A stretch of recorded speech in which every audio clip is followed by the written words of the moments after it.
What it do? What's going on, peeps?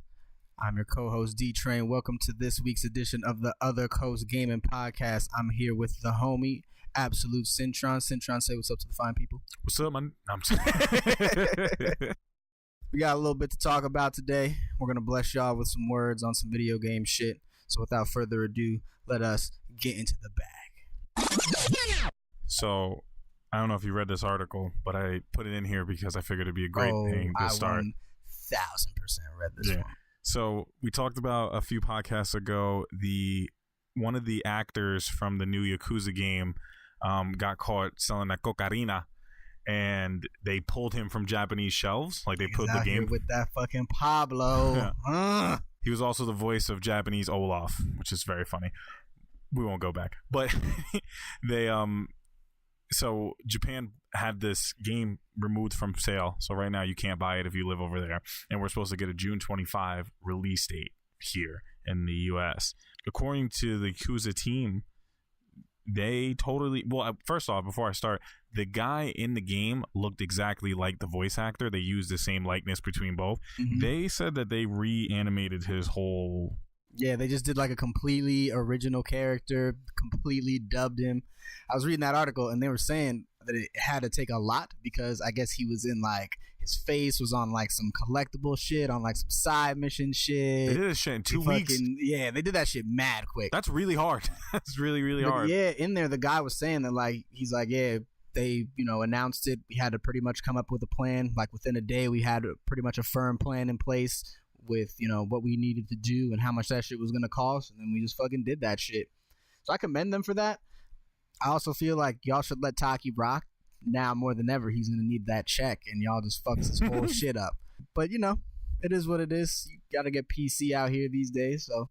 Well, it's just over there, too. I don't think that I haven't heard one story about the United States government being like, whoa. That man sold drugs? You cannot put him in a movie or a game? Like, they got a little bit of coke, like, that's it? Oh, he good. Yeah, they're not. It's like a misdemeanor out here. Over there, it's like a cultural thing. Yeah, the Japanese they don't fuck with that shit. That's cool though. Shout out to them for acting so quickly. I do admire how fast they were able to address that and get that whole thing resolved because it hasn't been but 2 weeks since John and I talked about that in that podcast, and they already, got him wiped from the game. Shout out to you. Stay strong, Yakuza. Next thing is the gaming releases for this week. By the time this goes live, most of these will have already came out, so we just want to make sure that we tell you about it. So there's a game called Dangerous Driving, and it comes out on March 9th. It's basically like an arcade racer, kind of like the Burnout series, but don't expect the same exact thing, but similar. A lot of people who made Burnout made this game, so check it out. $40.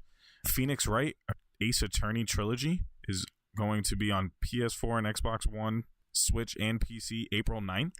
If you're unfamiliar with Phoenix Wright is I thought only a Nintendo game, but I guess I'm mistaken, or maybe that's the reason that this is so important. Such a big deal. Yeah. But he's basically an attorney, and you're basically playing the game trying to get people off of cases and make your case. It's very interesting, but it's very hard to explain. So I recommend you looking it up. Shovel Knight Treasure Trove. Basically, it's new content. It's coming out on April 9th. Shovel Knight is one of the most beloved games that came out this generation. So people, anything they get from Shovel Knight, people are all for it. And that game's supposed to be really nice. It's always a game I've kept my eye on, but I don't know if I'll ever play. I wasn't into that style of game back when it was hot. And now, since I'm kind of in that genre with like Messenger and stuff like that, might be nice to scoop up and check it out. People really like it too. No one has anything bad to say. You're getting your bag on those shits though, so that might be something that is for you. I heard it's like really, really good. A lot of people like speak high regards to it, like a Mega Man game. That's appealing. I just feel like there's too many night games, like Shovel Knight, Hollow Knight, fucking. There's Meta Knights out here. Just fucking Knights of the Round Table. There's way too many of them niggas. Y'all need to chill. There's a couple other ones I don't know of. Neo Atlas Switch game and Zaki Zero: The Last Beginning for PS4.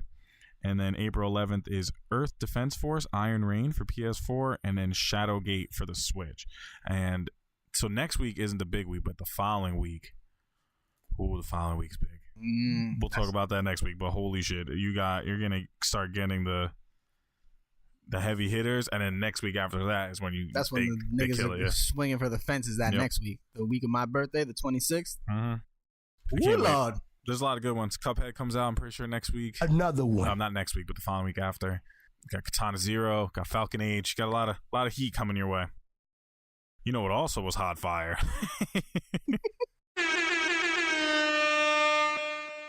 In a mission in Division 2, they have leaked, or they did an Easter egg for the new Assassin's Creed game. Oh my God! Ah, shit. Yeah.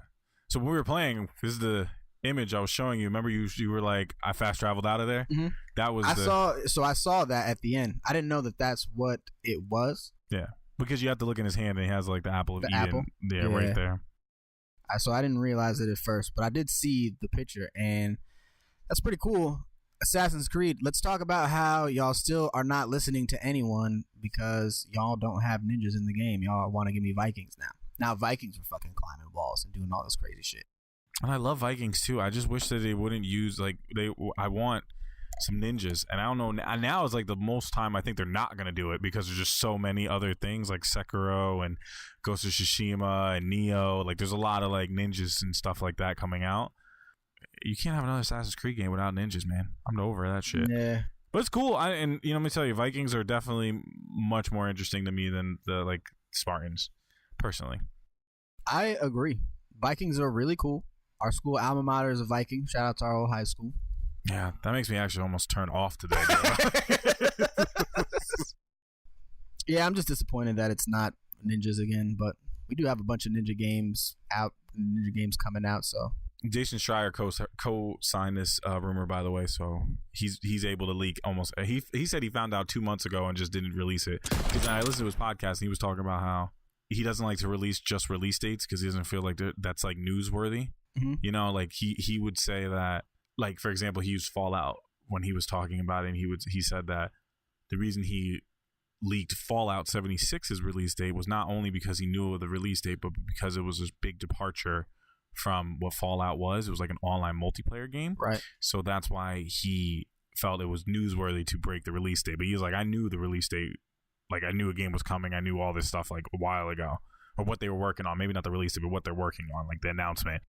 Jason Schreier, full on dick in, not just the tip. I like that kind of guy. Well, he's awesome. Speaking of Division, the first update for Division 2 drops on April 5th, which already passed, so it's already out now. With this update comes a lot of new shit, namely the Tidal Basin, the stronghold that's supported by Black Tusk faction. I think the most important thing is NPCs in the areas won't yell at you anymore. And I care about that more than any Black Tusk. Let me tell you about that. Got him! If you don't know, they have throughout the game, like you're going through like the bases and the settlements, and just people are constantly yelling at you, and you'll turn around and you have no idea who's yelling at you because multiple people are like, hey, over here, hey, come look at this, hey, you should really check this, and you're just like, shut the fuck up, I'm just trying to get to the board to find out what my projects are to get the fuck out of here. So I only said that to cut you off just because A, I think it's very funny, and B, that's a very like meta shit to change. Mm-hmm. And I love studios that that's take small. those That's things. small details that makes the gameplay more enjoyable. It was super annoying to fucking move across the map when you're looking for where you want to go and passing over every side mission, and someone chiming in something like, I don't give a fuck, you piece of shit, get down. You just like, are going you crazy. Telling me? I'm like, whoa, I'm not telling you anything. Just bring it down. So yeah, that was a big thing. So along with this update, you're gonna get 2 new exotic weapons. Excuse my pronunciation: the Pestilence and Nemesis, along with 3 new gear sets that include the True Patriot Hardwired and Ongoing Directive. This is all courtesy of IGN, by the way. So not to cut you off, but I didn't get any of that shit. So I'm imagining it's like I think end game shit. I'm not sure if it's. It seems you get like any of that shit? Because I didn't get any of that shit. I got like some Outcast pants. But I got it in like a cash thing, which is another thing that came with this update. They have like an event going on from the 5th to the 25th. It is called... I think Invasion Apparel, Invasion I think it is. Apparel event, yeah. And that's from the 5th to the 25th. You'll be able to collect those enemy faction outfits. It wants me to right now craft like keys because I have those like couple of basically E points that they have, like the viable ones. So it wants me to like craft a couple of keys to like break into. How do you craft them? Like, where do you craft them? So from the menu, when you're in apparel, there's like a whole like sub menu of apparel shit that you could do. Yeah, I know that. I just didn't know. Like, you're saying like crafting a key. Is that code for buying the key or? Yeah, so it's basically like buying the key. You have to with use real money. Not with real money because they gave you like the free. I think they gave you like 200 for free. But I think that currency is paid currency. Yeah, I think they gave you that's for free. paid currency. Yeah. So in order to create a key, you're buying a key. Mm-hmm. I just wanted for transparency's sake because that's how they like word shit to fuck with your brain. As if it's not, you were to craft a key. No, I'm gonna buy a key. No, and they say that event keys are also going to be available through like in play and experiences in game too. So perfect. Don't have a problem with that. That's good. That's dope. Depending on how much they let that go, really, like if they're letting those keys out, or it's like you got to play X amount of hours to get even one, and you may play 30 hours and not get one. You know what I mean? So I wonder how fast that is. But I will say that from the update, I did get a lot of drops. Yeah, a lot of skins. I got a cool mask, stuff like that. They had those dudes with the bows and arrows come out now, and what you usually patrol around a certain area in, let's say, the world of Division, which is around Washington DC, and there's factions that run around, and each faction usually like is controlled by a territory. So there's a group called hyenas that charge at you more, one of them that has like hammers and stuff like that, just weird assortment of people. So these guys supposedly run around with bow and arrows and like just huge hammers and run up and try to like just beat the shit out of you. Like they're much more aggressive, and I totally experienced them very quickly from playing, and they're cool. I mean, just adding different people to break up the different like battle stuff, I think is always just so great. Yeah, so along with that stuff, they did a new map called Fort McNair for the PvP. I haven't really played the PvP side, only really one time. I'm not really like a fight dudes kind of guy, but you know, that's out there for y'all. And this one is setting up for the big shit, because come April 25th, niggas is about to be in raid, son. Full on combat gear taking niggas down. Before we jump ahead, how do you like the apparel in Division? I thought that was your ringtone, and I was like, that's fire. That was just because you were on an IGN app and it must have played a video. That's funny. Don't cut this out. I was like, what was that? Like Heroes? I'm not even sure what that was. That sounded like Heroes. Like, I was just like, oh shit. It scared me. That sounded like Heroes. As far as the apparel goes, I don't have enough right now for me to say whether or not I like it. I can tell you right now that the things that I do have, I don't like a lot of them. I was just gonna say that. Like I could totally be 100% certain that yes, I don't have a lot, but what I have I don't like. So yeah, so I definitely don't have. Good. My guy has like tattoos and shit. I don't have like a lot of shit to flex off my tattoos. I really only have like one shirt that kind of I can get off, and then like I have to wear the same pair of shorts, otherwise I can't see my leg tattoo, which just defeats the purpose of having a leg tattoo if it's always covered up. So it doesn't provide any sort of like armor boost or anything like that. So it is strictly just cosmetic. So I was thinking, and I don't know if this is true or a cop out, but I find that when it's real world gear, it's very hard to make apparel look cool. Uh-huh. And it's really like fantasy where that kind of kills. Whether it's like armor sets in like God of War, I mean, not that they even did a good job, but they had some fucking fire ones, but they just had like armor. You know what I mean? Like, I don't think like, how can you make shirts cool? You know, right. Like a t-shirt isn't really like a hoodie. Like, I don't know. It just doesn't have the same effect as like a flaming arm piece or something. Yeah, so, like I mean, I like the backpacks and shit. Like, you get like a cool backpack, you get a cool vest, like, but those are actual gear pieces that affect, you know, your armor and all that shit. So, but as far as like the regular clothing goes, like I got this pair of like blue Chuck looking shoes that are really cool, but other than that, like, yeah, I don't know. I gotta think in my head, and I was, before I asked the question, I was thinking like, has anybody done like just regular street apparel cool that I've like, because like even like Grand Theft Auto had like cool gear you can run around in, but even that was not. It's just basic. You know It was what I mean? cool, but it was. Yeah, no, I think GTA probably is the closest of getting it right. If you're not a person that's like fashion forward, But like I would totally have a lot like, of drip. Like I would make my guy look so cool. Like if I could, imagine giving him just mad jewelry or fucking division agent that says. I would definitely have my guy bling the fuck out. Yeah. Like my nigga would look like a rapper. Because who cares? It's fucking diamonds. No one gives a fuck about diamonds during the My apocalypse. guy would be the most gangster division rapper anyone's ever seen. Yeah, that's weird. I saw it was for thought. I really don't like the clothing yet, and I'm waiting for one. I had a hazmat suit because I pre-ordered that I used a lot, and I thought it looked pretty cool, but I don't really give a lot of credence to I pre-ordered something, so I got it, and I looked cool because of that. I look at the stuff that I like. If I didn't pick this thing that I got for free, what would I pick? Yeah. And I've just been keeping the pre-order thing forever, so it's not good. I think it's weird that they have tiers for it. Like it seems like you get like they're a little bit hoish. There's basically just like regular clothes, like, and then there's like the specialized, whatever the different class colors are, like the blue, the purple, the yellow. So like there's certain shit that's like I don't understand why you would do that if it's just some shit that we just get and wear. I don't understand the point of having like a level like, oh, this is the hazmat helmet, this is a legendary piece. Like oh, okay, cool. We're gonna move along because we don't want to do too much of what we're playing here. But let me tell you, I'm gonna drop this and then bring this up later. Division acts like a hoe, and I'll clarify that in our next segment. Copy. Yeah. So as we roll on, Nintendo Labo, April 12th, it's about to go down.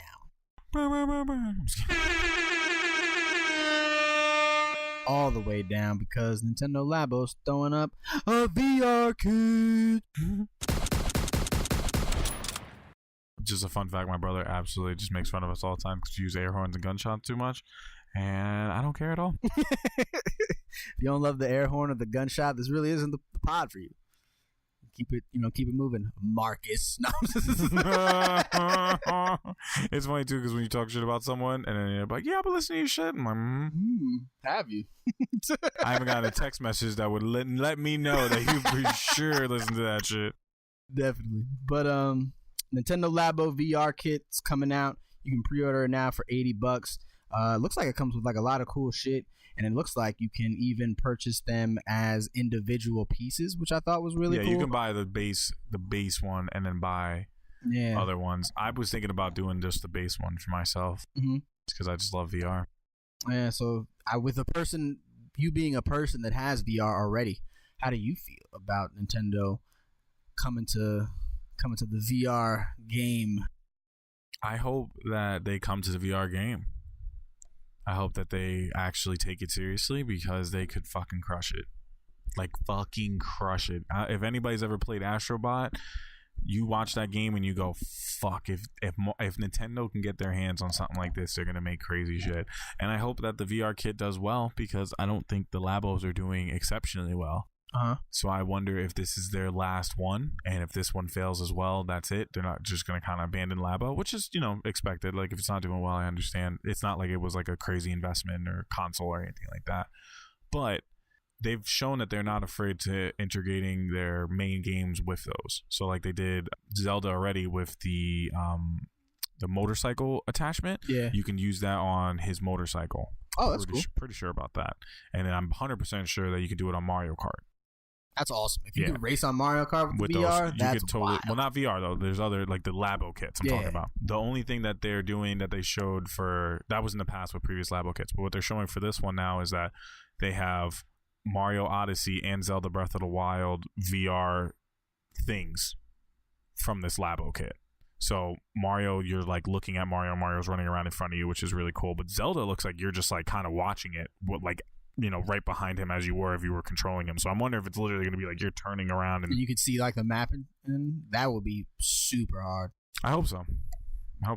It looks cool. I don't think it's going to be big experiences. Zelda might be. Mario does not look like it, but for me, just them using those two and them like getting their feet wet, I'm all in. Yeah, that's pretty dope. So Labo out here, $80 on the pre-order for the big kit. If you have PlayStation's Gamer Club still, you do get 20% off of that. Oh, fire! They've got a starter set and blaster kit for $40. That's also a pre-order thing. and it looks like you'll be able to use it with the variety kit. So if you have that already, this toy robot kit, seems like they have that out now as well, and also the vehicle kit. So yeah, shout out Labo. Good shit, Nintendo. Another one. A lot of people were shitting on it until they saw this announcement, and they were like, that's why you shouldn't count them out. So you could shit on Prince Harry for a little bit if you want. I like that. I like shitting on Prince Harry. So, Prince Harry is a fuckface. Excuse my language, to the prince of whatever the fuck he's the prince of. He went into his England. No, I'm just kidding. went into his little parliament session talking mad shit. Namely, how that shit affects us, is he was saying that niggas shouldn't have access to Fortnite and social media. He says that these things are created as a sheer addiction tactic, and they're made to addict people to them, and that they shouldn't be purchasable, and that Fortnite should be taken off of shelves, and certain games should be removed because they're too addicting. So, have fun. We live in America. I'm just kidding. We live all the way in America, so if you brought that shit to the front door here, we're sending that shit right the fuck back to wherever it came from, my man, so you can save all that talk and all that jive for another one. Another one. Because I'm not the one. It's one of those things, man. It's just you hear shit like this, and all it does is make you look like you are so out of touch with the world.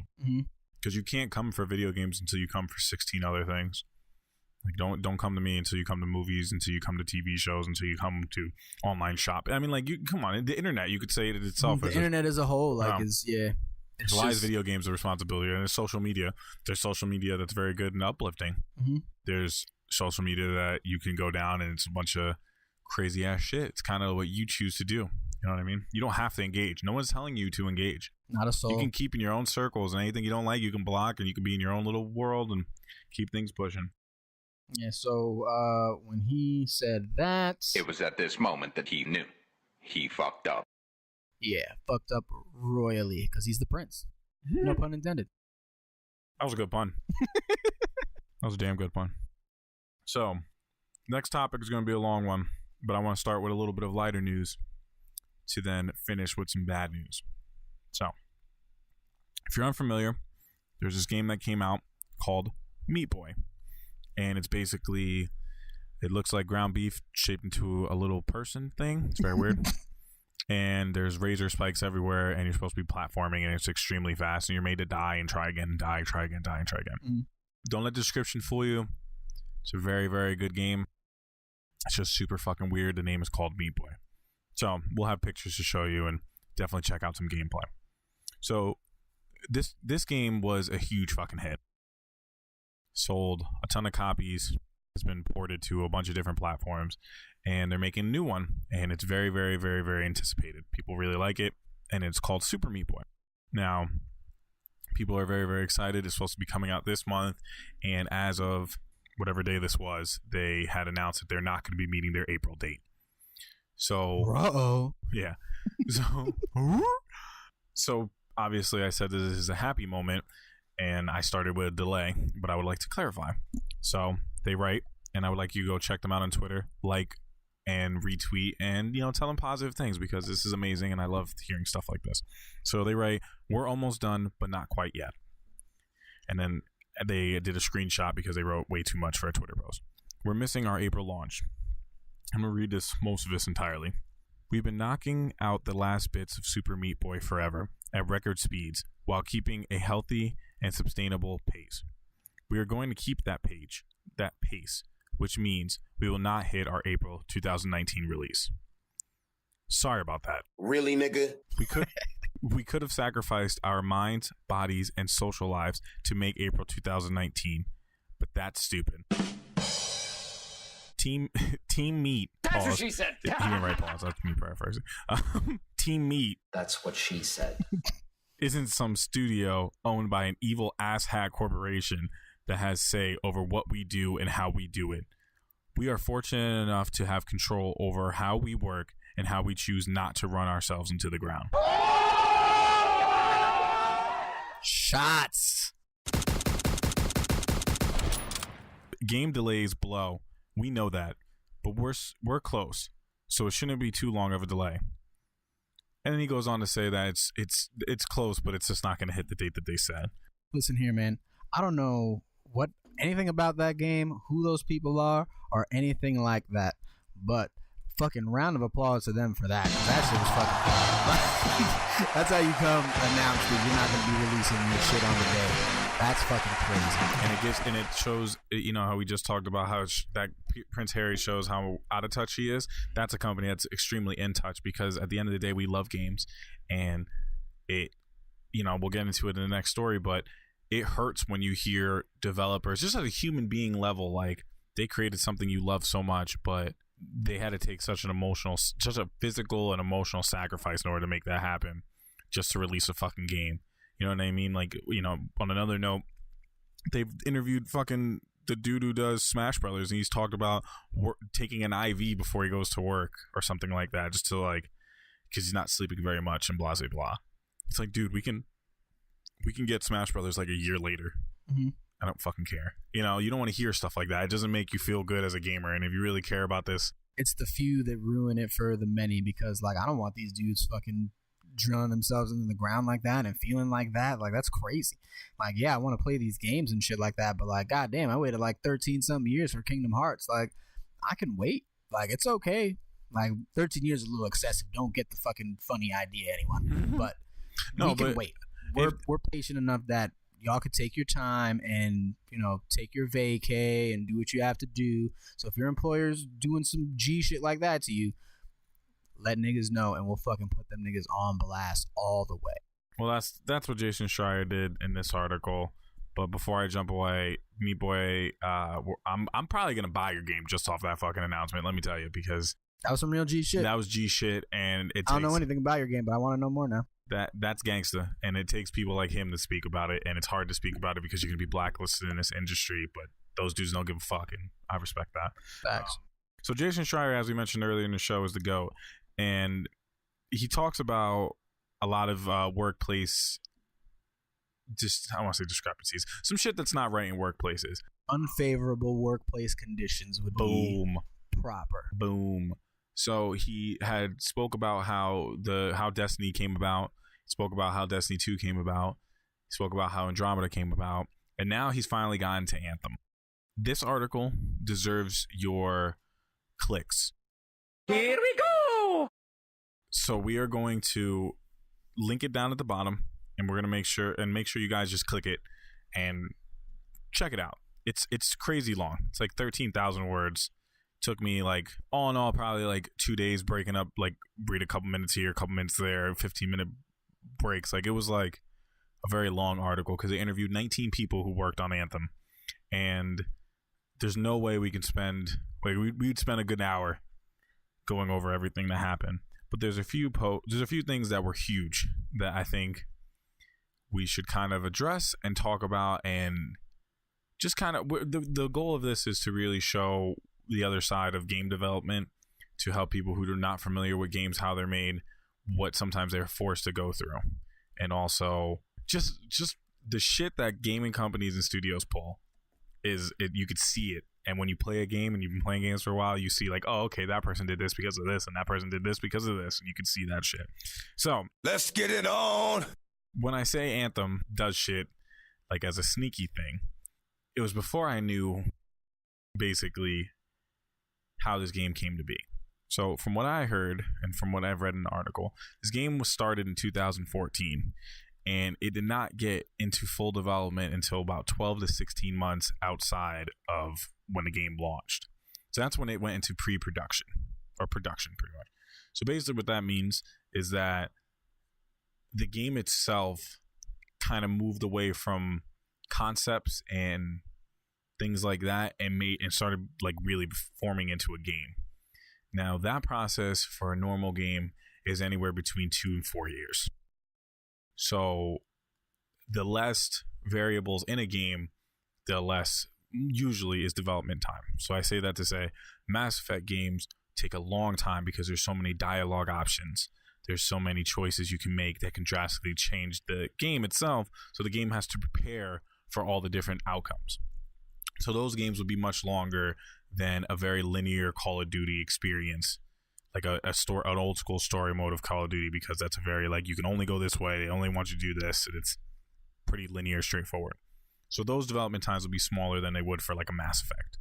So for a game like Anthem that's very similar to Mass Effect on top of like a Destiny to be made in 12 to 16 months is absolutely crazy. Like, I can't emphasize enough how absolutely insane that is to have that much development done in that short a period of time, and that's what they were forced to do. 12 to 16 months is a little bit over a year, just so y'all know. I cannot actually count the amount of stress casualties we had on our Mass Effect Andromeda or Anthem, a Bioware developer told Stress casualties. And they clarified what that means. So basically what that would mean is that people would be so ridiculously stressed out, would have mental breakdowns, and they would go on a sabbatical for anywhere between 1 to 3 months, and some would come back and some would leave forever and would never come back to the studio. That's not a good look, BioWare. Terrible look. They talked about them going into rooms and shutting the door just to cry, and because they were just so. Basically, what happened was from 2014 to 2017, pretty much, they didn't have leadership in place to actually make decisions. So they mentioned that they took out the flying mechanics for Anthem in and out of the game. Now, once again, we're going to talk about like game development here. If you're a level designer and you make a game where everyone stays on the ground, you only have to develop a certain amount of the level, because the person is never going to see the other sides of like a huge mountain or something like that. If you're making a game that you fly, you have a lot more scaling to develop for and to make, right? So they talked about in Anthem how it's very realistic. You fly to one place and you fly to another. You can go underwater, you can go near the water, but like up high is really generic. It's probably because they could not, those poor level designers could not keep on changing that's something that crazy. I mean, you're talking about flying in a game to walking on a game. That's like a nuts fucking comparison. So supposedly they made a demo for one of the heads of, I think, EA, and he hated the game, and he made them add flying. So they add flying, and right before the E3 demo for Anthem, where everyone saw it for the first time, the game supposedly was called Beyond. And I give or take a week before the event, or before they showcased it, they changed it to Anthem. Y'all just, Jason Schreier just came and just is painting y'all's ass up right now. God damn. It's they deserve it, and everyone else. I heard I was listening to the Kotaku show, and it's a split screen show. It's the name of it, and he was talking about how like a developer from Naughty Dog said if you replace everything you hear from BioWare to Naughty Dog, it'd be the same thing. So it's not just them. I mean, we don't know about Naughty Dog, but I guarantee you, Jason Schreier is all over that to drop that right around Last of Us 2. Weren't we just talking about them splitting and like doing another game, Naughty Dog? That was a while ago. That was a long time ago. Yeah, that was when they did Last of Us, the first one. Yeah, that's it. So how did they go from doing that to like just royally fucking up? Like, I don't understand how people do that. No, I think the difference. I think maybe you're splitting talent and you're making it harder. Like, it's not like the workload gets less. True. As you split your teams in half. So that could be a reason why it was. But to focus more on BioWare, so they mentioned in the game or in the article that Anthem was initially not the name, it was Beyond. They made t-shirts for the company employees that were called Beyond, that had Beyond written on them. God, I would love to get a copy of one of those. Like, just give me one of those. Yeah, t-shirts. I would love a tee. That would be hilarious. Beyond. So if anyone listening out there, if you got one, holla at your boy. Yeah, I would know it. Just send it to Jason Schreier. He deserves it. So they talked about how the teams that were developing the game, when they're seeing Anthem for the first time at the E3 presentation, they're like, oh, so this is what the game is.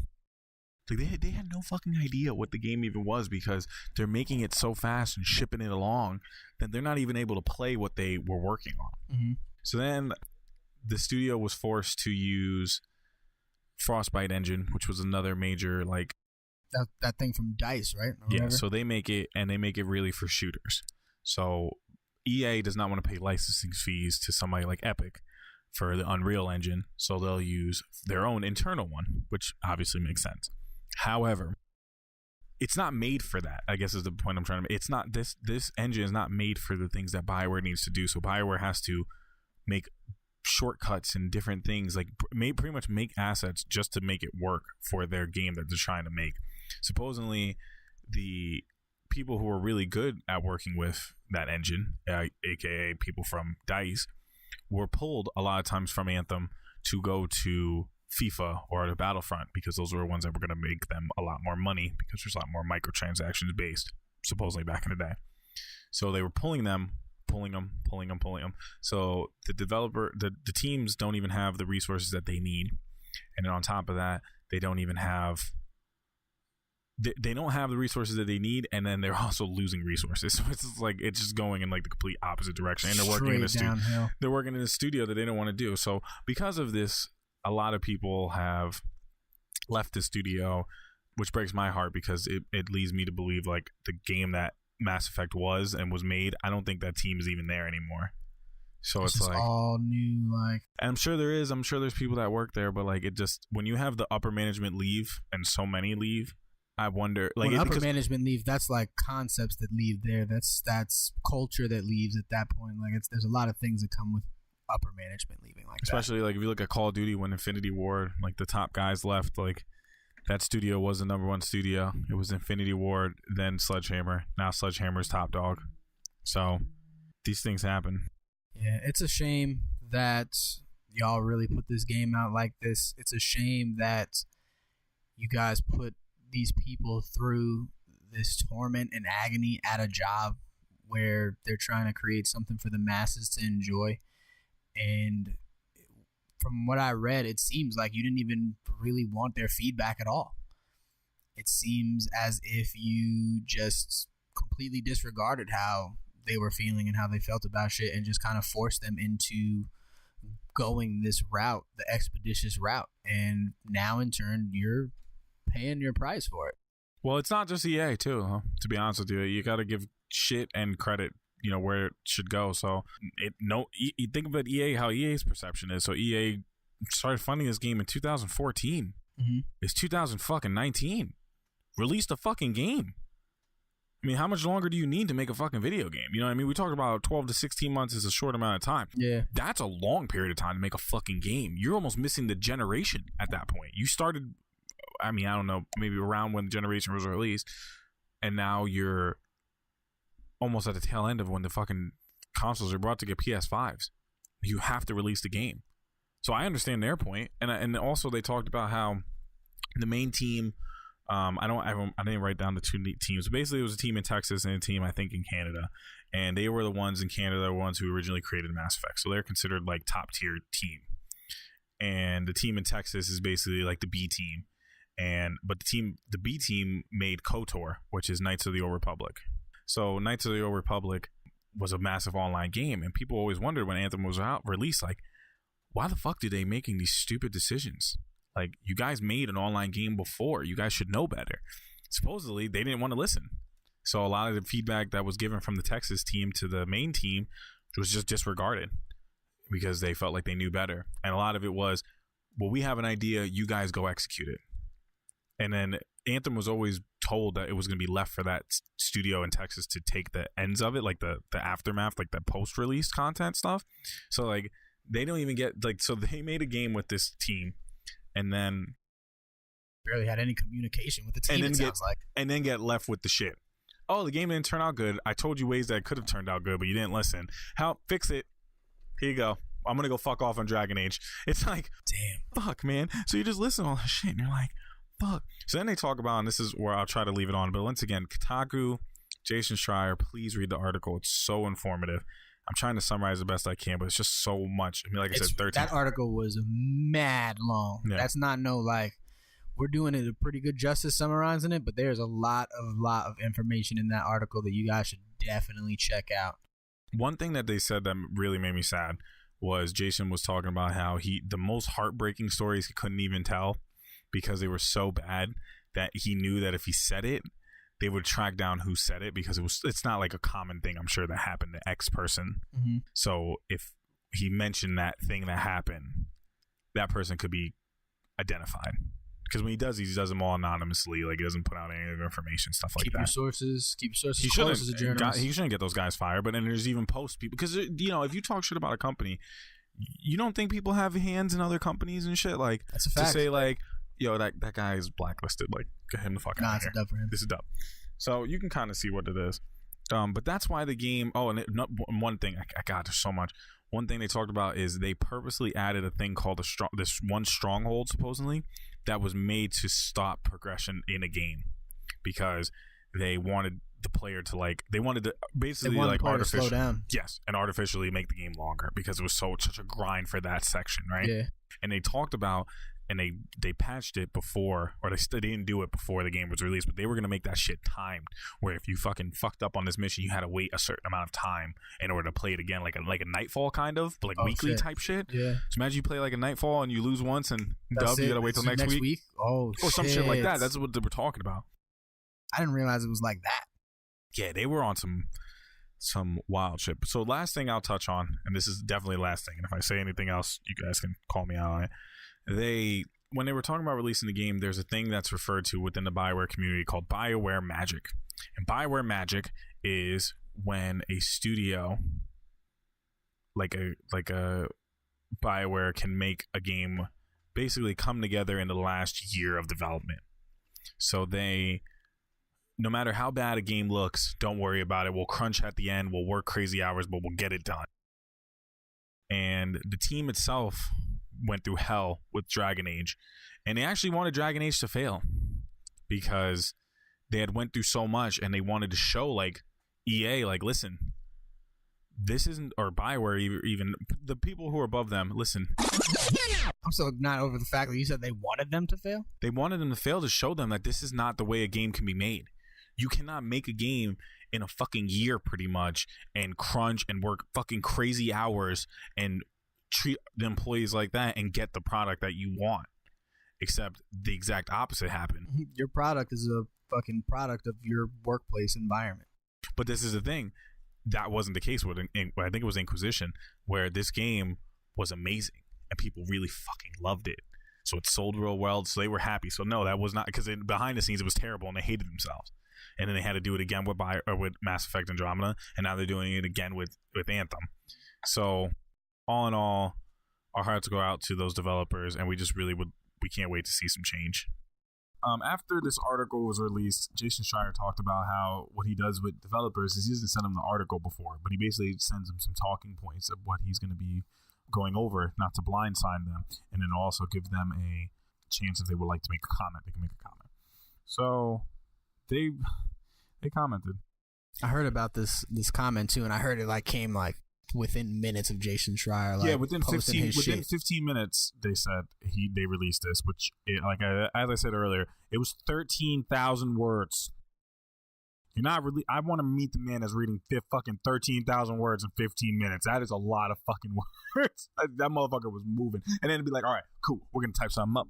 And then that's more than any fucking report that I've ever written in my entire life. That's a fucking crazy amount. So basically what they talked about is, as a team, we accept all criticism that will come our way for the games we make, especially from our players. The creative process is often difficult. The struggles and challenges of making video games are very real, but the reward of putting something we created into the hands of our players is amazing. People in this industry put so much passion and energy into making something fun. By the way, everything he just said beforehand was just word salad. Just a bunch of fucking words. Why you always lying? Oh, wait. Here's the part. We don't see the value in tearing down one another or one another's work. We don't believe articles that do that are making our industry and craft better. Why you always lying? Really, nigga? Yo, let's just take a couple minutes to fucking bag on them a little bit for even remotely putting that line out there that they care for their employees, when this man just clearly interviewed 19 people who left as a result of quote-unquote stress casualties, that y'all niggas fucking put people through such rigorous environments that they felt the need to leave your company and take mental health breaks and then not return. But you care about your employees and their well-being and how they feel. Yes. And you don't like being torn down about it. You know? So basically, Casey Hudson is one of the OGs in BioWare, and he left the company and came back. That's relevant to point out. And he basically got the general manager's position, and he did an internal document where he basically was much more like, listen, we didn't like the article because the article seemed to attack certain people, but we understand and we're trying to make this place a better work environment for you. So he acknowledged, at least, I don't have his exact quote here in front of me, but he at least acknowledged that there was something wrong and tried to make it a little bit better. The problem is when you read the article, they refer to the article as if they've read the article. And it's hilarious because, like I said to you guys, there's no way in fucking hell they read that fucking article. There is no fucking way. It is EA. It takes them so much time to authorize someone to make a statement, someone approve a statement, someone send it out. That's the first way we know you're lying. Second line is it comes out 15 minutes after. Third place is you're talking about things in a very large, generic way, which some of the things he wasn't even talking about. Like, it makes no fucking sense when you read their statement. You're like, all right, you guys were clearly just took the bullet points, wrote a response up real quick, sent it out. Cool. Well, I would like to address everything that they just said. Articles like this make the industry that we love better.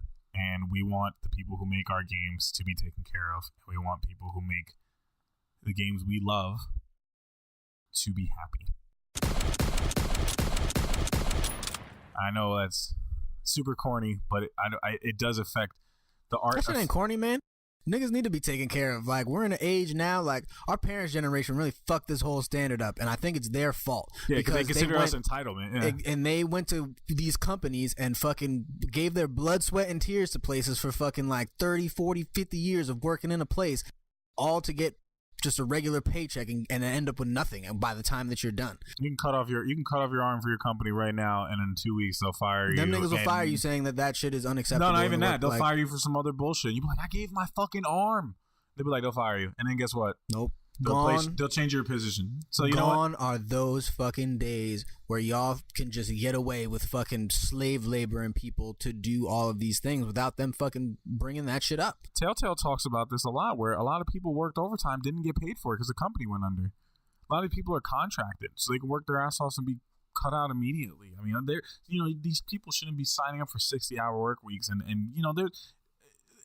it's a large subject, and this isn't the first time, and this won't be the last studio that's been doing it, but it does affect how I look at video games, and it makes me look at how I choose to spend my money, because that's the most important thing we can do. We got to vote with our wallets. So BioWare is one of my favorite studios of all time. I feel like it puts us in a predicament as consumers that is unfair, because you guys, so you're making this game to sell to us, so our money is going towards y'all and like y'all salaries and like corporate people and the making of this game. So do I want these people not to get paid because you forced them into fucking putting out a shitty title? No, I don't think that's fair to them. But like, it's also not fair to me to pay $60 for a full price game that's not the fucking full game. That was a beta. That y'all tried to fucking stem my progress, that y'all tried to fucking hand out 4 helmets and think that that's acceptable. To make exotic guns that are slightly different than regular guns. Different colors and shit. Like, you gotta be fucking kidding me. And that is not fair. Another thing I want to bring up, and it's so funny, it's just a funny tidbit, that during the development of Anthem, you could not mention Bungie. You could not mention Destiny. You couldn't mention Division. You couldn't mention any of those shits. They were like, no, this is a totally different game. We don't want to hear about those other shits. And that was why when people were playing this game, they're like, how the fuck did they not learn anything from all the loot shooters that have come out in the last fucking 5 years? And guess what? They didn't look.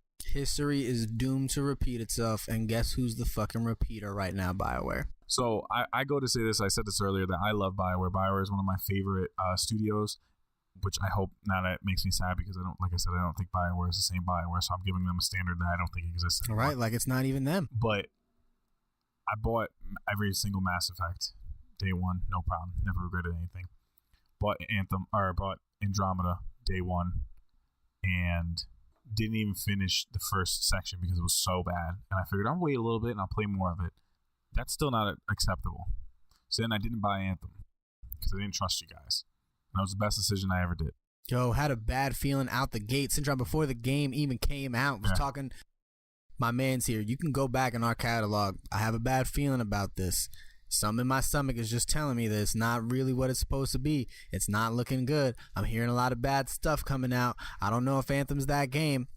And sure enough, here we are, Jason Schreier, the fucking GOAT, interviewing 19 people who fucking left this place. Not even 19 people. People currently still there. He interviewed people who left and the people that are there. And then people have come out since then and have said, hey, we're not going to talk about all this other shit because, you know, obviously they don't want to be, they're public people. But they go, Frostbite Engine is terrible. I'm so happy I work on Unreal. Like, they're saying something without saying something, you know? Mm-hmm.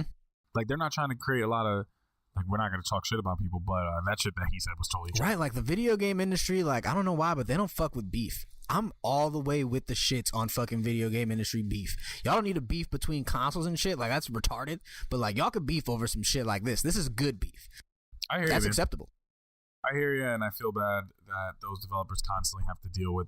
No, BioWare team, we're sorry for y'all, fam. I hope that this article gives you guys shine a spotlight in the dark places. That's what she said. Of the company, and it opens up the door for you guys to create the work-life balance that team deserves. Because honestly, what they were able to do with Anthem in 12 to 16 months, I hope they can find a person, a manager that can run that studio and really take care of the team, and they're going to make it a fucking amazing game. So we have nothing but faith in you. Thank you, Jason Schreier, for making this article and doing the work that needs to be done. And all in all, we just want better, and we want to make sure that the people who make the things we love are taken care of, because they're superheroes to us. I love these. They make games that are fucking amazing, and they deserve to be treated fairly. So that's all. I'm sorry. I know that's like real, like. And fucking Jason Schreier is the fucking Kobe of the fucking keyboard. Like, people fucking hate like, him too. It's funny too. He's writing Swish all fucking day on y'all. So a little bit of critique. People he felt like he gassed up how bad of a state Anthem was in. Personally, I don't think sales makes your game a good game. I think Catch Me Outside Girl is probably going to go platinum. I don't think she's a great rapper. So just because your game sells a lot doesn't mean it's good, and also doesn't mean there wasn't all this stuff that he said isn't true. Hey, maybe your game sold a lot because you tricked a bunch of people into thinking that they were going to have so much more than what you gave them. In the business world, they call that a fucking bait and switch, and you could sue niggas for that. Yeah, you did. Just so y'all know. That's all I got for the news. Thank you so much for listening. We love you guys' likes and stuff like that. A lot of people reach out to us on Twitter and stuff, but if you can definitely drop a comment down below, it helps us to kind of keep the engagement, because there's only people that really fuck with us just on YouTube. We want to make sure that, you know, people who hit us up on Twitter about something we did on YouTube, like, there's actually a cross-reference. So don't hit me up in person and tell me you like something. If it ain't a comment on the Twitter, I don't give a fuck. Yeah, we really need your guys' support. We really appreciate y'all's support. So anything that y'all could do to help us out is greatly appreciated. Hit that bell, hit the subscribe, like for us, comment on our videos. We engage back. We talk wild, reckless shit. If y'all want to call somebody, you can call out. I'm ready to defend myself online. I don't got a problem. Got the Twitter fingers ready. Hit us up on Twitter @_other coast. You know where we rocking, and you know how it be. It's the other coast, bitches.